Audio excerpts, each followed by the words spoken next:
Of all the teachers I've had, the most interesting ones were the ones who taught me the hardest lessons of all. Because maths is a subject that you either love or you haven't yet learned to love. Mrs. Ganpati, 10th standard teacher, she was more badass than a class of overachieving teenagers. She said, I don't care if your answers are right if you haven't learned to listen to the questions first. She taught us dignity. Trigonometry has swag and it wears a starched cotton sari on Wednesdays. She liked me and so did the drawing teacher, and I learned that geometry is where science meets art. Then there was Utkarsh. He was my data interpretation teacher, and he agreed when I said that algebra allows us to climb up heights of knowledge on ladders with rungs missing. But don't worry, we'll call them X and Y and Z. He showed me there's humor in numbers and that learning is not learning unless it makes your eyes sparkle. But maths didn't always come to me in these friendly smiles and indulgent conversations. It was also Professor Abhyankar, senior faculty member, mathematics department, Mithai College. Mathematics always, not maths or math. He was this bald eccentric. He would stand on a podium like this one and he'd mutter at us when he looked at us and he'd say, "Nautanki, useless people, aa jaate hain padhne, mathematics padhne aa jaate, ye Sharma Tarma ki kitabein padh ke, all of you are useless."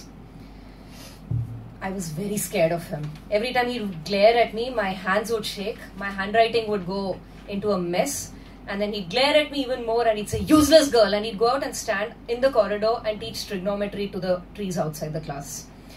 The whole class would giggle and he'd go away.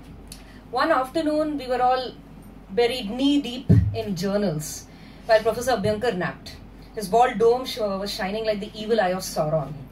That's what I thought, because I was reading about the journey of a magical ring buried deep inside Heisenberg's uncertainty principle. Suddenly Professor Abhyankar's eyes flew open and he walked right over to my desk and he reached out and pulled the book from inside my journal. Then he went back, put it on his table and he fell asleep again. I was horrified. Then the bell rang and he got up and walked out with all the books. My classmates started laughing and they said by the time he reaches the library, he'll forget where he got this book from and he'll start teaching calculus from it. I looked around at all of them and I said, "You Philistines, you don't even know who J.R.R. Tolkien is. He's the father of modern fantasy." Remember, this was 1997 when Peter Jackson's magnum opus had not hit the screens yet and nobody in Mithai's maths class had ever heard of Lord of the Rings.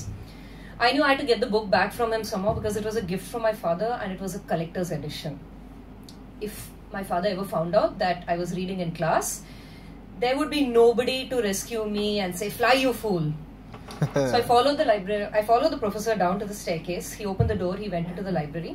Now the library was not an interesting place because the library had books about fluid dynamics and the essentials of accounting. It was just like Mordor, my personal Mordor, except I didn't even have Sam Gamgee. The professor was sitting in this little alcove behind the shelves and he was deeply immersed in the Fellowship of the Ring. How was I going to get my hobbits back? Then he looked up and he saw me before I could slip away and he said, "Yes." I said, "That's my book, sir."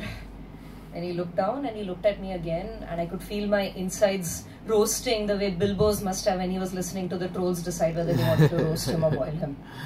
"Whose book is this?" Sauron's voice came. "Mine, sir." "Who gave it to you?" "My father, sir." "What do you think of it?" I was not expecting that question. Of all the questions that Professor Abhyankar ever asked me, all of them made me really nervous. But a question about books was one that I thought I could answer.